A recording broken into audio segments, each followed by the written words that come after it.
गौसे आजम का बेटा गुमराह हो जाए, मौला अली का बेटा गुमराह हो जाए, मेरे रसूल का खानदान गुमराह हो जाए, तो और खानदान वाले कब राह रास्ता हो सकते हैं? हो नहीं सकता। मेरे दोस्तों, इमाम अहले सुन्नत ने क्या कहा? तेरी सरकार में लाता है रजा, तेरी सरकार में लाता है रजा, उसको शफी जो मेरा गौस है लाडला बेटा तेरा, माशाअल्लाह, बहुत बहुत। इमाम अहले सुन्नत के इल्म पर किसी को शक है? बिल्कुल नहीं। क्या नहीं है वो? सब कुछ, इबादत भी, रियाजत भी, इल्म भी, मुहद्दिस भी, मुफस्सिर भी, हाफिज भी, कारी भी, सब कुछ है। लेकिन जब अपने महबूब की बारगाह में जाने की बार आई तो आपने अपने इल्म को किनारे कर दिया और अपने मोहब्बत को आपने तख्त पर रखकर कह दिया कि अहे अल्लाह की बारगाह में हाथ उठाकर कि तेरी सरकार में लाता है रजा, उसको शफी जो मेरा गौस है और लाडला बेटा। हमें इल्म का भरोसा नहीं है, मुझे अपने तकवा का भरोसा नहीं है। मैं हाफिज तो जरूर हूँ, आलिम जरूर हूँ, सारा उलूम मेरे सीने के अंदर है, लेकिन इस उलूम का हमको भरोसा नहीं है। अगर भरोसा है रब्बे कायनात तो तेरे बेटा गौसे आजम का भरोसा है। अगर मेरी कश्ती कहीं डूबेगी तो गौसे आजम ही मेरी लाज बचाएंगे। तो मेरे दोस्तों, इतना पढ़ा लिखा इंसान, इतने पढ़े लिखे आलिम जब गौसे आजम को अपना सहारा बना रहे हैं तो ये छोटे छोटे पढ़े लिखे लोगों को क्या हो गया है? इनको क्या हो गया है? आप गौसे आजम को भी सहारा बनाओ, गौसे आजम के खानदान वालों को भी सहारा बनाओ। मेरे दोस्तों, उड़ीसा में तालाब बहुत है। एक तालाब के किनारे में बैठा हुआ था तो दिल में ख्याल आया, मेरे पास एक लकड़ी का डंडा भी था, एक लोहे की कांटी भी थी। मैंने लोहे की कांटी को तालाब में डाल दिया, डूब गया। मैंने एक लंबे चौड़े लकड़ी के डंडे को तालाब में डाला, वो छहलाने लगा। रब की बारगाह में क्या परवरदिगार आलम, क्या तेरा कुदरत का निजाम है? एक छोटी सी लोहे का टुकड़ा, कांटी, एक इंच का भी नहीं है, उसको डाल दिया, वो डूब गया। और एक 10 फीट का मैंने लकड़ी का डंडा डाला, वो डूबा नहीं। फिर जहन में ख्याल आया, मैंने लकड़ी के डंडे को बाहर निकाला, फिर एक लोहे की कांटी लिया, उस लकड़ी के डंडे में उस लोहे की कांटी को ठोक दिया। अब फिर उसको मैंने डाल दिया नदी और तालाब में। तो अब ना वो लकड़ी का डंडा डूब रहा है ना कांटी डूब रही है।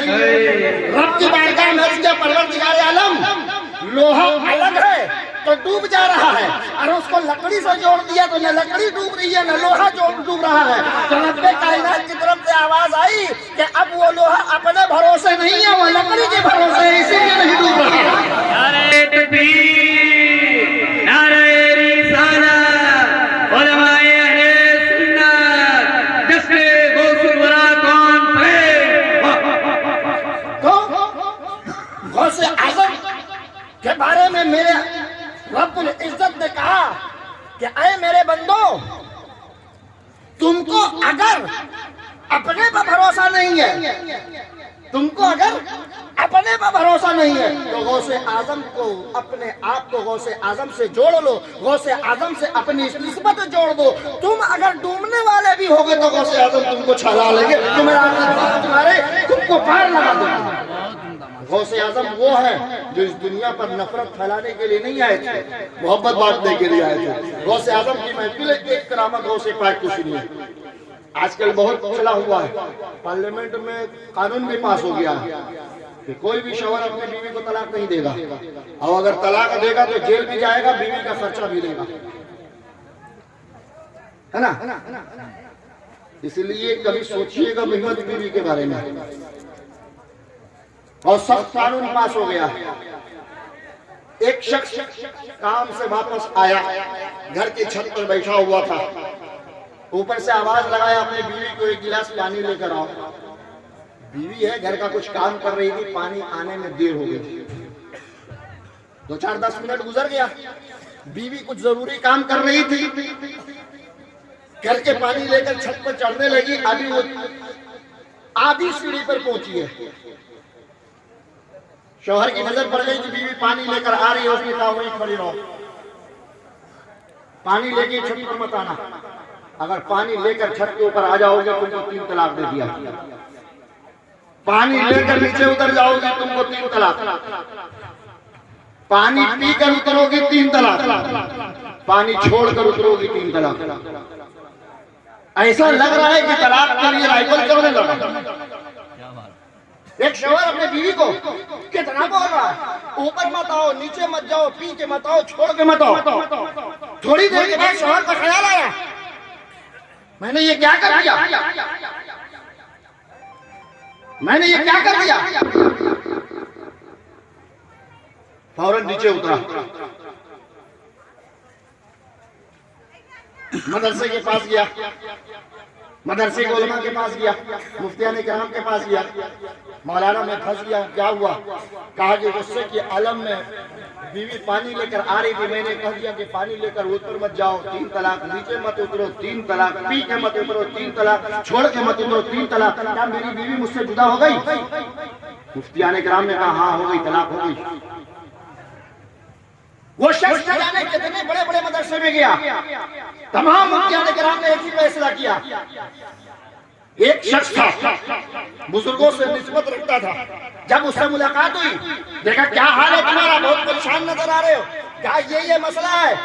उस शख्स ने कहा कि बगदाद शरीफ में गौसे आजम के पास चले जाओ, वो तुम्हारे मसले का हल निकाल देंगे। गौसे पाक के मदरसे में चले जाओ, मिनट भर में तुम्हारी परेशानी दूर हो जाएगी, खत्म हो जाएगी।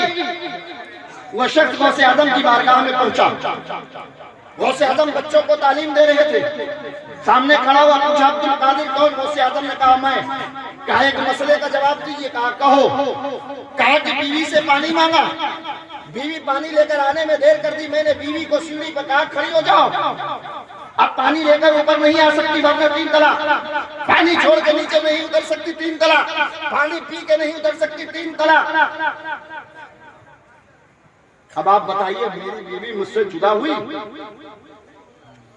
सारे उलमा तो कह रहे कि तलाक हो गई।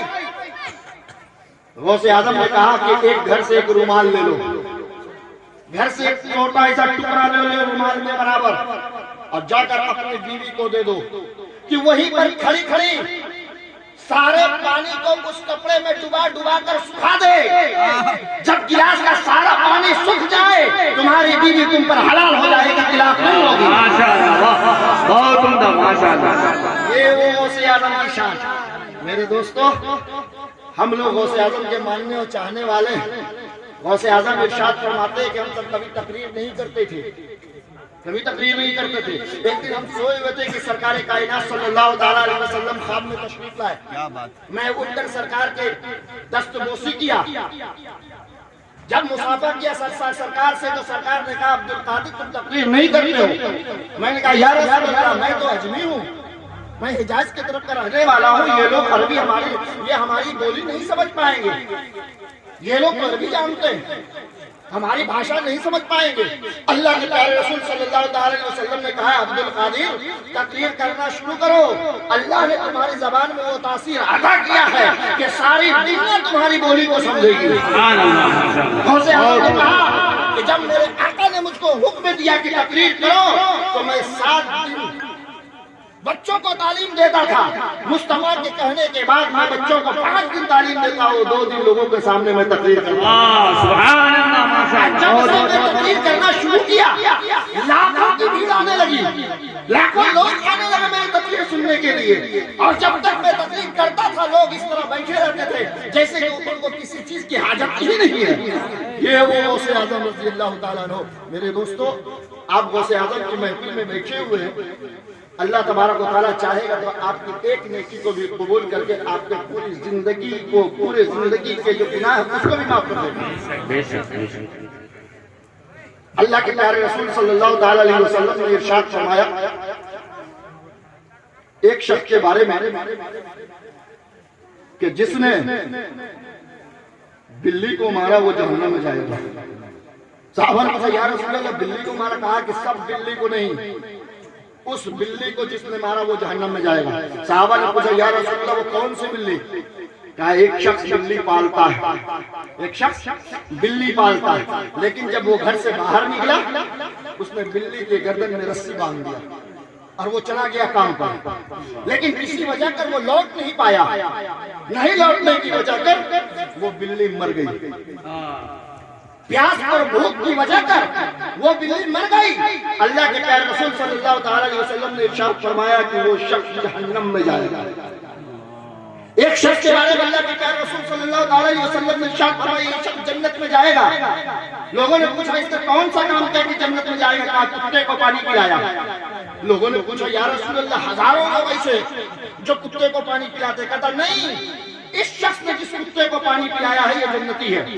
कहा वाकया कि अल्लाह के प्यारे रसूल सल्लल्लाहु अलैहि वसल्लम इरशाद फरमाते हैं कि ये शख्स रास्ते से गुजर रहा था, एक रास्ते पे कुआं मिला और उस कुएं के पास एक कुत्ता बार बार कुएं की जानिब झांक रहा था, अपना मुंह कुएं की तरफ लटका रहा था कि पानी मेरे मुंह के करीब आ जाए तो हम प्यास बुझाकर अपनी जिंदगी को बचा लें। लेकिन उसके मुंह से पानी काफी दूर था। ये शख्स समझ गया कि कुत्ता प्यास से तड़प रहा है। ये कुएं के करीब आया, अपने मोजे को जूते से उतारा और उसमें रस्सी बांधकर इसने पानी के अंदर अपने मोजे को डाला। जब वो मोजा पानी से भीग गया तो वो हाथ से लेकर कुत्ते के मुंह में उसके मोजे को गाड़ कर पानी पहुंचा दिया। कुत्ते के जब पेट के अंदर पानी गया वो कुत्ता भाग गया। अल्लाह के प्यारे रसूल सल्लल्लाहु अलैहि वसल्लम ने इरशाद फरमाया कि इसने जिस कुत्ते को पानी पिलाया उस पानी पिलाने के सदक़े में ये जन्नती है।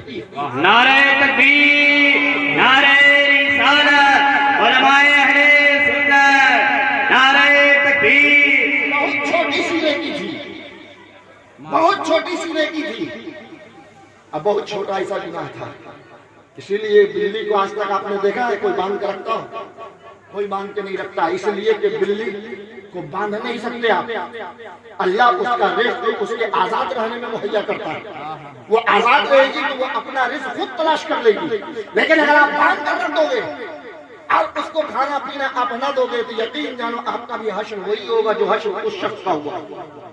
आप कुत्ते को पानी पिला दिया, उस शख्स ने जो दम तोड़ने वाला था, तो ये अल्लाह हमको ऐसे पसंद आ गई कि उसको जन्नती बना दिया। तो मेरे दोस्तों, हम और हम तो गौसे आजम के मानने वाले, हम तो गौसे आजम के चाहने वाले, हम तो उनके खानदान का मर मिटने वाले हैं। हम हमारे हाथ में तो दोनों हाथ में लड्डू है। एक तरफ हमारे हाथ में नमाज है, रोजा है, हज व ज़कात है, मेरे रब का फरमान है, मेरे रसूल का